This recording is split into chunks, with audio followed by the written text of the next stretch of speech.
Hello बच्चों, good morning. बच्चों, आज मैं आप लोग को सामाजिक विज्ञान का पाठ 16 पढ़ाने वाली हूँ। जलवायु यानी मौसम, जिसका असर लोगों के जीवन पर पड़ता है, उसके बारे में हम लोग पढ़ेंगे और जानेंगे। वातावरण के लंबे अंतराल यानी अंतर की औसत परिस्थिति को जलवायु कहते हैं। सामान्य रूप से किसी प्रदेश की 35 या उससे अधिक वर्षों की वर्षा, ग्रीष्म या शीत ऋतु के औसत मौसम की परिस्थिति के आधार पर उसकी जलवायु निश्चित की जाती है।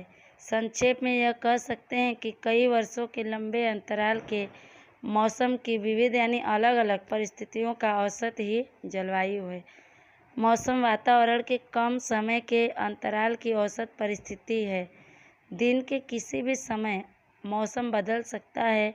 मौसम बदलने का आधार हवा का तापमान, हवा का दबाव, नमी, वर्षा, कोहरा या बादलों की मात्रा वगैरह पर निर्भर यानी आधारित है। हमारी दैनिक यानी रोज़ कृषि प्रवृत्ति यानी कृषि कार्य को मौसम प्रभावित करता है, उस पर असर डालता है। भारतीय मौसम विभाग समग्र यानी पूरे देश के दैनिक मौसम का मानचित्र प्रदर्शित करता है। प्रदर्शित करना मतलब दिखाना। जलवायु की दृष्टि से भारत कई विविधताओं यानी अनेकताओं और विलक्षणताओं यानी अनेक लक्षणों वाला देश है। पृथ्वी की सतह के कई प्रदेशों में पवन की दिशा बदलने वाले पवन को मौसमी पवन कहते हैं। अरबी भाषा के मूल शब्द मौसिम पर से इन पवनों को मौसमी मानसूनी पवन कहा जाता है। एशिया खंड में भारत, श्रीलंका, बांग्लादेश, पाकिस्तान और म्यांमार मानसूनी जलवायु वाले देश हैं। कह रहे हैं कि वातावरण के लंबे यानी अधिक अंतर के औसत परिस्थिति को जलवायु कहते हैं। सामान्य रूप से किसी प्रदेश की 35 या उससे अधिक वर्षों यानी सालों की वर्षा, ग्रीष्म यानी गर्मी या ठंडी ऋतु के औसत मौसम की जो परिस्थिति होती है, उसके आधार पर उसकी जलवायु निश्चित की जाती है। संक्षेप में यह कह सकते हैं कि कई सालों के लंबे अंतर के मौसम की अलग अलग परिस्थितियों का औसत ही जलवायु है। मौसम वातावरण के कम समय में के अंतराल यानी दूरी, फासले की औसत परिस्थिति है। दिन के किसी भी समय मौसम बदल सकता है। मौसम बदलने का आधार हवा का तापमान, हवा का दबाव, नमी, बरसात, कोहरा या बादलों की मात्रा वगैरह आदि पर आधारित होती है। हमारे रोज़ के कृषि कार्य को मौसम प्रभावित करता है, उस पर असर डालता है। भारतीय मौसम विभाग पूरे देश के रोज़ के मौसम का मानचित्र दिखाता है यानी प्रदर्शित करता है। जलवायु के नज़रिए से भारत कई अनेकताओं और अनेक लक्षणों वाला देश है। पृथ्वी की सतह के कई प्रदेशों में हवा की दिशा बदलने वाले पवनों को मौसमी पवन कहते हैं। अरबी भाषा के मूल शब्द मौसिम पर से इन पवनों को मौसमी या मानसूनी पवन हवा कहा जाता है। एशिया खंड में भारत, श्रीलंका, बांग्लादेश, पाकिस्तान और म्यांमार मानसूनी जलवायु वाले देश हैं। आगे पढ़ते हैं। ऋतु परिवर्तन यानी मौसम में जो बदलाव होता है, किन कारणों से होता है, उसके बारे में हम लोग पढ़ेंगे। ऋतु परिवर्तन के मुख्य कारणों में पृथ्वी का सूर्य के चारों ओर परिक्रमण और अपनी धुरी पर झुका होना है। पृथ्वी अपनी धुरी पर 23.5 अंश झुकी है और भ्रमण कक्षा के साथ 66.5 अंश का कोण बनाती है। पृथ्वी की धुरी के झुकाव के कारण ऋतुएं होती हैं। अधिक समय तक सूर्य प्रकाश में रहने वाले विस्तारों में गर्मी और कम समय तक सूर्य प्रकाश में रहने वाले विस्तारों यानी स्थानों में ठंडी का अनुभव होता है। 22 दिसंबर को सूर्य की किरणें मकर रेखा पर लंबवत पड़ती हैं, जिससे दक्षिणी गोलार्ध में गर्मी और उत्तरी गोलार्ध में ठंडी पड़ती है। इसलिए उस समय भारत में रात बड़ी होती है और ठंडी का अनुभव होता है। उसी तरह 21 जून को कर्क रेखा की तरफ सूर्य की किरणें उत्तरी गोलार्ध में लंबवत पड़ती है, जिससे दिन बड़े होते हैं। यहाँ पे कह रहे हैं ऋतु परिवर्तन के कारण बता रहे हैं कि मुख्य कारणों में पृथ्वी का सूर्य के चारों ओर परिक्रमण यानी घूमना और अपनी धुरी पर झुका होना होता है। पृथ्वी अपनी धुरी पर 23.5 अंश झुकी है और भ्रमण कक्षा के साथ 66.5 अंश का कोण बनाती है। पृथ्वी की धुरी के झुकाव के कारण मौसम होते हैं। अधिक समय तक सूर्य प्रकाश में रहने वाले स्थानों में गर्मी और कम समय तक सूर्य प्रकाश में रहने वाले स्थानों में ठंडी का अनुभव होता है। 22 दिसंबर को सूर्य की किरणें जब मकर रेखा पर लंबवत पड़ती है, जिससे दक्षिणी गोलार्ध में गर्मी और उत्तरी गोलार्ध में ठंडी पड़ती है, इसलिए उस समय भारत में रात बड़ी होती है और ठंडी का महसूस होता है, एहसास होता है। उसी तरह 21 जून को कर्क रेखा की तरफ सूर्य की किरणें उत्तरी गोलार्ध में लंबवत पड़ती है, जिससे दिन बड़े होते हैं। बच्चों, यहाँ चित्र दिया गया है, आप लोग देखिएगा उसको। आगे पढ़ेंगे। परिभ्रमण और परिक्रमण गति का सीधा प्रभाव यानी असर मानव जीवन के भोजन, पोशाक और निवास पर पड़ता है। मौसमी जलवायु वाले देशों में ऋतु अनुसार दिशा बदलने वाले ठंडी और गर्मी के मौसमी पवनों का ऋतुगत मौसम पर गहरा प्रभाव डालते हैं। ये प्रत्येक ऋतु के मौसम को विशिष्टता यानी खासियत प्रदान करते हैं। इसलिए इस जलवायु को मौसमी या मानसूनी जलवायु कहते हैं। कह रहे हैं कि परिभ्रमण और परिक्रमण गति यानी रफ्तार का सीधा प्रभाव असर मानव जीवन के भोजन, पहनावे और रहने के स्थान पर पड़ता है। मौसमी जलवायु वाले देशों में ऋतु के अनुसार दिशा बदलने वाले ठंडी और गर्मी के मौसमी पवनों का ऋतु के अनुसार मौसम पर गहरा असर पड़ता है। ये प्रभाव डालते हैं। ये प्रत्येक ऋतु के मौसम को खासियत प्रदान करते हैं। इसलिए इस जलवायु को मौसमी या मानसूनी जलवायु कहते हैं। आगे पढ़ेंगे। भारत की जलवायु की विविधता यानी अनेकता, इसके बारे में हम लोग पढ़ेंगे। भारत की जलवायु में कई बातों में भिन्नता है यानी अंतर है। दक्षिण भारत प्रायद्वीपीय प्रदेश होने से समुद्री किनारे पर सम जलवायु सम यानी एक बराबर जलवायु का अनुभव होता है। उत्तरी भारत अधिकांश भाग समुद्र तट से दूर होने से वहाँ की जलवायु खंडी महाद्वीपीय है। भारत के मध्य से कर्क रेखा गुजरती है। दक्षिण भाग उष्णकटिबंध में और उत्तर भाग समशीतोष्ण कटिबंध में आया हुआ है। परिणाम स्वरूप देश के अलग अलग भागों में स्थित स्थानों के तापमान और वर्षा में बहुत अंतर दिखाई देता है। यहाँ पे कह रहे हैं कि भारत की जलवायु की विविधता के बारे में कि भारत की जलवायु में कई बातों में अंतर दिखाई देती है। दक्षिण भारत प्रायद्वीपीय प्रदेश होने से समुद्र के किनारे पर जलवायु एक बराबर होता है, इसका एहसास होता है। उत्तरी भारत ज़्यादा करके उसका भाग समुद्र के किनारे से दूर होने से वहाँ की जलवायु खंडीय है। भारत के मध्य से कर्क रेखा गुजरती है। दक्षिण भाग उष्णकटिबंध और उत्तर भाग समशीतोष्ण कटिबंध में आया हुआ है, जिसका परिणाम यह है कि देश के अलग अलग भागों में स्थित स्थानों के तापमान यानी गर्मी और वर्षा में बहुत बड़ा अंतर दिखाई देता है। आगे पढ़ेंगे। जैसे उत्तरी कश्मीर में स्थित लेह तथा द्रास का तापमान ठंडी में 45 डिग्री सेल्सियस तक नीचे चला जाता है। राजस्थान के श्रीगंगानगर तथा अलवर का गर्मी में तापमान 51 डिग्री सेल्सियस जितना चला जाता है। इस तरह पूर्वी भारत में मेघालय राज्य के चेरापूंजी में दुनिया की सबसे अधिक वार्षिक वर्षा लगभग 1200 सेमी होता है। चेरापूंजी से लगभग 16 किलोमीटर दूर स्थित मोसिनराम भी 24 घंटे में सबसे अधिक वर्षा होने वाले स्थल के रूप में प्रसिद्ध है। दूसरी तरफ पश्चिमी राजस्थान में स्थित मरुस्थल में समग्र यानी पूरे वर्ष दरमियान मात्र 10 से 12 सेंटीमीटर वर्षा होती है। हमारे देश में ऐसी भी स्थिति देखने को मिलती है कि कहीं एक ओर लोग भयंकर बाढ़ से परेशान हैं, तो वहीं दूसरी ओर वर्षा न होने से लोग भयंकर गर्मी और अकाल का सामना कर रहे हैं। इस तरह हमारे देश की जलवायु विरोधाभासी है। विरोधाभासी का मतलब होता है विपरीत है, एक दूसरे से उल्टा है। गड़गड़ाहट भरे तूफान, धूल भरी आंधी और उष्णकटिबंधीय चक्रवात का विनाशक असर यानी प्रभाव देश के अलग अलग भागों पर पड़ता रहता है। उस तरह ऋतुगत मौसम कई तरह से प्रभाव डालता है। यहाँ पे बताया जा रहा है कि हमारे यहाँ तापमान और वर्षा में बहुत बड़ा अंतर दिखाई देता है।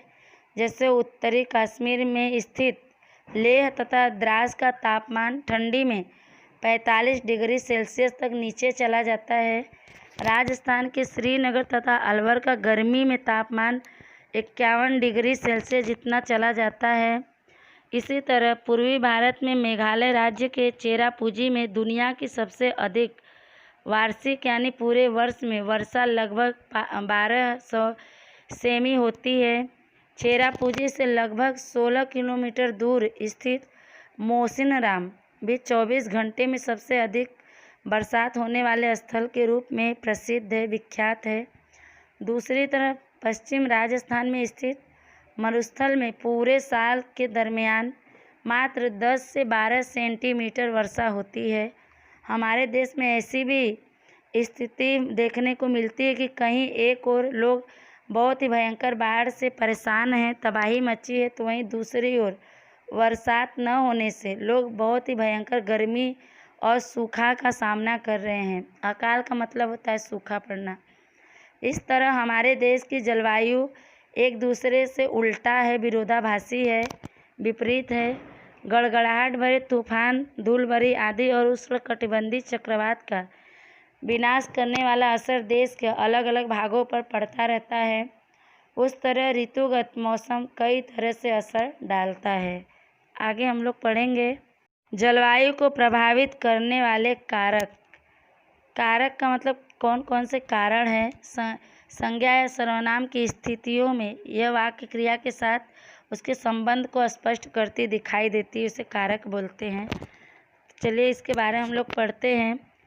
पृथ्वी की सतह पर तापमान, वातावरणीय दबाव, पवन, नमी, बरसात आदि वातावरणीय तत्वों के अनुपात यानी माप और विवरण यानी तुलनात्मक स्थिति पर अंकुश यानी रोक रखने वाले कुछ कारक हैं जो जलवायु को प्रभावित यानी असर करने वाले परिबल यानी कारण माने जाते हैं। भारत की जलवायु को प्रभावित करने वाले कारक नीचे अनुसार हैं।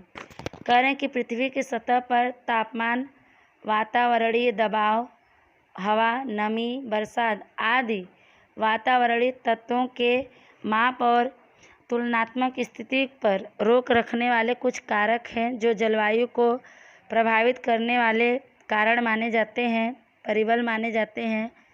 भारत की जलवायु को असर करने वाले, प्रभावित करने वाले कारक जो हैं यहाँ नीचे दिए गए हैं, उसके बारे में हम लोग पढ़ेंगे और जानेंगे। पहला है अक्षांश, उसके बारे में हम लोग पढ़ते हैं। पृथ्वी की सतह पर जलवायु का प्रकार अलग अलग प्रदेशों के अक्षांश के अनुसार बदलता है। जलवायु में तत्वों का वितरण अधिकतर अक्षांशों पर आधारित होता है। वितरण का मतलब होता है विभाजन, बंटवारा। दो अक्षांशों के बीच 111 किलोमीटर का अंतर होता है। विषुववृत्त रेखा के आसपास के प्रदेशों पर सूर्य की किरणें लगभग लंबवत पड़ती है, इसलिए वहाँ 12 मास यानी महीने गर्मी पड़ती है। भारत उष्णकटिबंधीय और समशीतोष्णकटिबंधीय दो जलवायुगत परिस्थिति में विभाजित है यानी बटा हुआ है। अक्षांश के बारे में यहाँ बताया जा रहा है कि पृथ्वी का जो सतह है, सतह पर जलवायु का प्रकार अलग अलग प्रदेशों के अक्षांश के अनुसार बदलता है, परिवर्तन होता रहता है। उसमें जलवायु में तत्वों का वितरण यानी बंटवारा अधिकतर अक्षांशों पर निर्भर होता है। दो अक्षांशों के बीच 111 किलोमीटर का अंतर होता है। विषुववृत्त रेखा के आसपास के प्रदेशों पर सूर्य की किरणें लगभग लंबवत पड़ती है, इसलिए 12 महीने गर्मी पड़ती है। भारत उष्णकटिबंधीय और समशीतोष्णकटिबंधीय दो जलवायुगत परिस्थितियों में विभाजित है, बटा हुआ है। जलवायुगत मतलब होता है जलवायु के अनुसार। आगे पढ़ेंगे समुद्र से दूरी, इसके बारे में हम लोग पढ़ते हैं। जलवायु को प्रभावित करने वाला, असर डालने वाला दूसरा कारक समुद्री क्षेत्र से मरुस्थलीय क्षेत्र की दूरी है।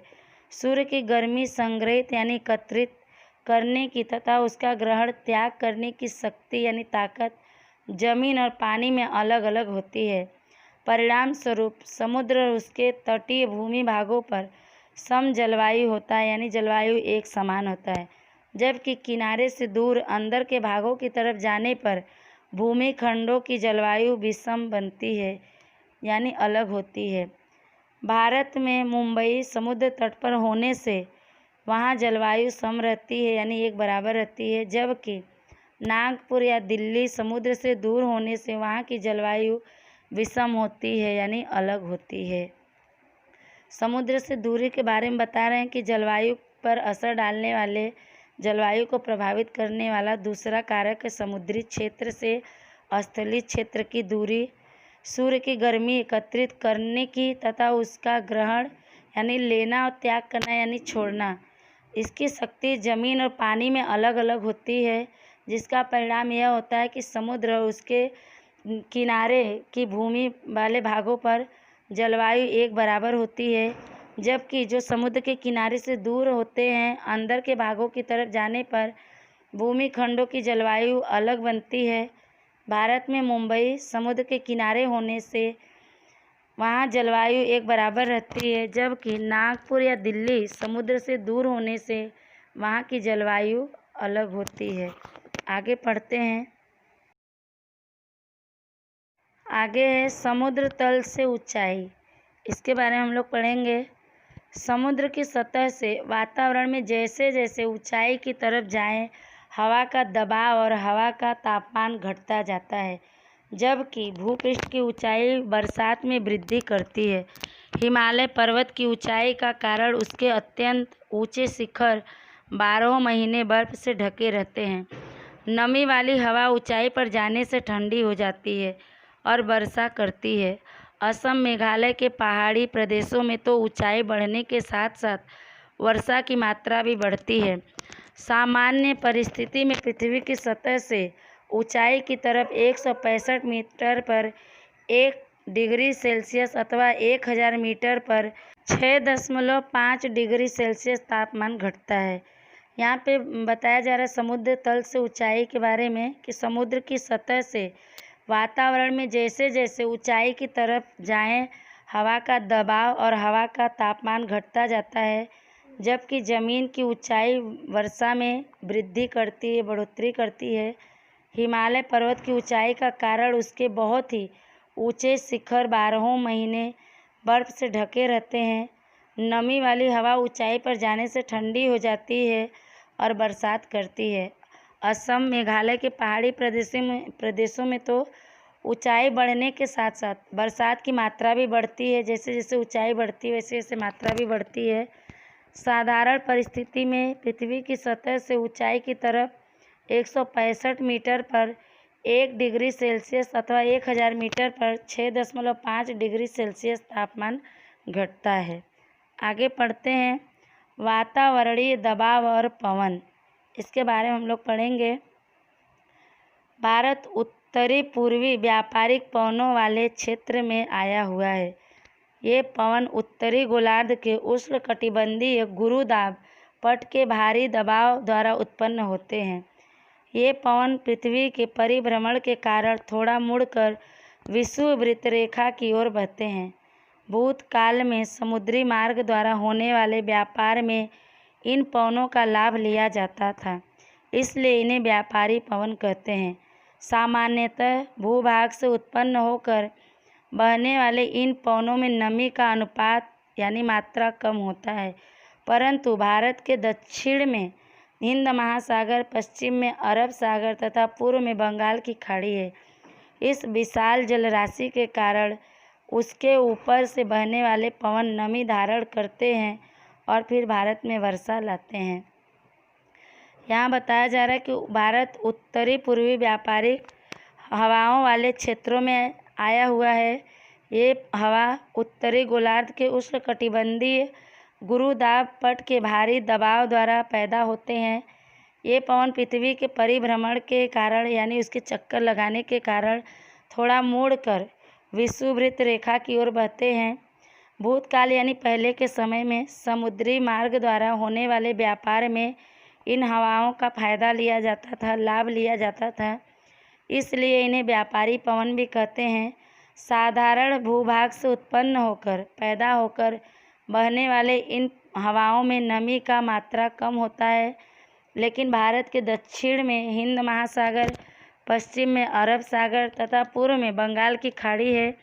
इस बहुत बड़े जलराशि के कारण उसके ऊपर से बहने वाले हवा नमी धारण करते हैं और फिर भारत में बरसात लाते हैं। आगे इसके बारे में पढ़ते हैं। शीत ऋतु में हिमालय के ऊपर में भारी दबाव होता है। उस क्षेत्र में ठंडी और शुष्क यानी सूखा हवाएं दक्षिण में के कम दबाव वाले समुद्री क्षेत्रों की तरफ चलती हैं। ग्रीष्म ऋतु यानी गर्मी के मौसम में मध्य एशिया और भारत के भूभागों के उच्च यानी ऊंचे तापमान यानी अधिक गर्मी के कारण हवा का हल्का दबाव बनता है। इस समय दक्षिण में हिंद महासागर पर भारी दबाव होता है, जिससे हिंद महासागर के ऊपर से हवाएं उत्तर के कम दबाव की तरफ खिंच जाती हैं। इन हवाओं को दक्षिण पश्चिम मौसमी हवाएं कहते हैं। ये नमी युक्त होने से भारत में बरसात लाती हैं। भारतीय क्षेत्र से दूर स्थित कई प्रदेशों के ऊपर कभी कभी विशिष्ट यानी खास घटना आकार यानी रूप लेती है, जिससे जलवायु की दीर्घकालीन यानी बहुत लंबे समय के प्रणाली में कुछ समय तक थोड़ा अंतर आता है। भारत के मौसम के ऊपर jet stream, western disturbances, El Nino, ITC zone जैसी घटनाओं ने खूब असर डाला है। इसके बावजूद भी भारत को मौसमी जलवायु की लाक्षणिकताएं बनी हुई हैं। यहाँ बताया गया है कि ठंडी के मौसम में हिमालय के उत्तर में भारी दबाव होता है। उस क्षेत्र में ठंडी और शुष्क यानी सूखी हवाएं दक्षिण के कम दबाव वाले समुद्री क्षेत्र की तरफ चलती हैं। ग्रीष्म ऋतु यानी गर्मी के मौसम में मध्य एशिया और भारत के भूमध्य भागों में अधिक गर्मी के कारण हवाओं का हल्का दबाव बनता है। इस समय दक्षिण में हिंद महासागर पर भारी दबाव होता है, जिससे हिंद महासागर के ऊपर से हवाएं उत्तर के कम दबाव की तरफ खिंच जाती हैं। इन हवाओं को दक्षिणी पश्चिमी मौसमी हवाएं कहते हैं। इन नमी युक्त होने से भारत में बरसात करती हैं। कह रहे हैं कि भारतीय क्षेत्र से दूर स्थित कई प्रदेशों के ऊपर कभी कभी खास घटना आकार रूप ले लेती है, जिसे जलवायु की दीर्घकालीन यानी बहुत लंबे समय की प्रणाली में कुछ समय तक थोड़ा अंतर आता है। भारत के मौसम के ऊपर jet stream, western disturbances, El Nino का मतलब होता है स्पेनिश भाषा में छोटा बालक, आईटीसी का मतलब होता है व्यापारिक पवन हवा जहां मिलते हैं, जोन जैसी घटनाओं ने खूब प्रभाव डाला है। इसके बावजूद भी भारत की मौसमी जलवायु की खूबियां बनी हुई हैं। आगे पढ़ते हैं। भारत का ऋतु चक्र, इसके बारे में हम लोग पढ़ते हैं। हमारे देश में लगभग 2-2 महीने के समय दौरान मौसम लगभग एक समान ही रहता है। इस 2-2 महीने के समय को ऋतु कहते हैं। भारत में परंपरागत ढंग से 6 ऋतुएं मानी जाती हैं: हेमंत, शिशिर, बसंत, ग्रीष्म, वर्षा और शरद। इन ऋतुओं में भी पास की 2 ऋतुओं के मौसम की परिस्थिति में बहुत बड़ा अंतर नहीं दिखाई देता है। यदि 2-2 ऋतुओं की गणना साथ में कर लें तो वर्ष दौरान कुल 3 ऋतुएं होंगी: शीत ऋतु यानी ठंडी का मौसम, ग्रीष्म ऋतु यानी गर्मी का मौसम, वर्षा ऋतु यानी बरसात का मौसम। भारत में स्पष्ट यानी साफ रूप से बदलती हुई ऋतुओं का अनुभव होता है, उसे महसूस करते हैं। शीत ऋतु के आते ही ठंडी का अनुभव होने लगता है। ग्रीष्म ऋतु में क्रमशः तापमान में यानी गर्मी में वृद्धि होने लगती है। वर्षा ऋतु आते ही हवा में नमी बढ़ने लगती है और वर्षा होती है। यहाँ पे बताया गया कि हमारे देश में लगभग 2-2 महीने के समय के दौरान मौसम यानी ऋतु लगभग एक समान ही रहता है। इस 2-2 महीने के समय को ऋतु कहते हैं। भारत में परंपरागत ढंग से यानी पहले से ही बनाई गई नियम के अनुसार 6 ऋतुएं मानी जाती हैं। हेमंत ऋतु, शिशिर ऋतु, बसंत ऋतु, ग्रीष्म ऋतु, वर्षा ऋतु और शरद ऋतु। करें कि इन ऋतुओं में भी पास पास की 2 ऋतुओं के मौसम का परिस्थिति में बहुत बड़ा अंतर नहीं दिखाई देता है। यदि 2-2 ऋतुओं की गणना यानी गिनती साथ में कर ले तो वर्ष के दौरान में पूरे साल में कुल 3 ऋतुएं होंगी। पहला शीत ऋतु, दूसरा ग्रीष्म ऋतु और तीसरा वर्षा ऋतु। भारत में साफ रूप से बदलती हुई ऋतुओं का अनुभव होता है, महसूस किया जा सकता है। शीत ऋतु के आते ही ठंडी का अनुभव होने लगता है। ग्रीष्म ऋतु में क्रमशः गर्मी में वृद्धि होने लगती है। वर्षा ऋतु के आते ही हवा में नमी बढ़ने लगती है और बरसात होने लगती है। आगे पढ़ते हैं। दिल्ली में स्थित भारत सरकार के मौसम विभाग के कार्यालय ने भारत की जलवायु को ध्यान में रखते हुए समग्र वर्ष की 4 ऋतुओं में विभाजित किया है।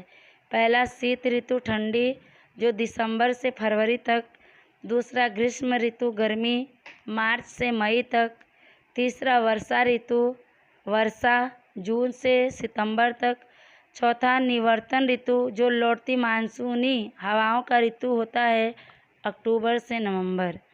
यहाँ पे करें दिल्ली में स्थित भारत सरकार के द्वारा मौसम विभाग के कार्यालय ने भारत की जलवायु को ध्यान में रखते हुए पूरे वर्ष को 4 ऋतुओं में बांट दिया है। पहला शीत ऋतु ठंडी जो दिसंबर से फरवरी तक पड़ती है। उसके बाद आता है गर्मी का मौसम। ये गर्मी मार्च से मई तक होती है, इसका महीना। फिर तीसरा वर्षा ऋतु आता है जिसे वर्षा कहते हैं। वर्षा ऋतु जून से सितंबर तक रहता है। चौथा है निवर्तन ऋतु जो लौटती हुई मानसूनी हवाओं की ऋतु है अक्टूबर से नवंबर तक। बच्चों यहाँ भारत का ऋतु चक्र बनाया गया है, इसको आप लोग देख लीजिएगा। निवर्तन ऋतु, शीत ऋतु, ग्रीष्म ऋतु और वर्षा ऋतु चारों को बांट दिया गया है ऋतु चक्र बना के। आज के लिए बस इतना ही। पाठ आपका बहुत बड़ा है तो आगे का भाग आगे के वीडियो में पढ़ाया जाएगा। जितना पढ़ाया गया उसको आप लोग वीडियो को ध्यान से सुनिएगा। लेसन जो भी दिया जाता है आप लोग को नोट में पूरा करना है। नोट आप लोग का चेक भी होगा। ध्यान से आप लोग पढ़िए और अपना ध्यान रखिए। तब तक के लिए धन्यवाद।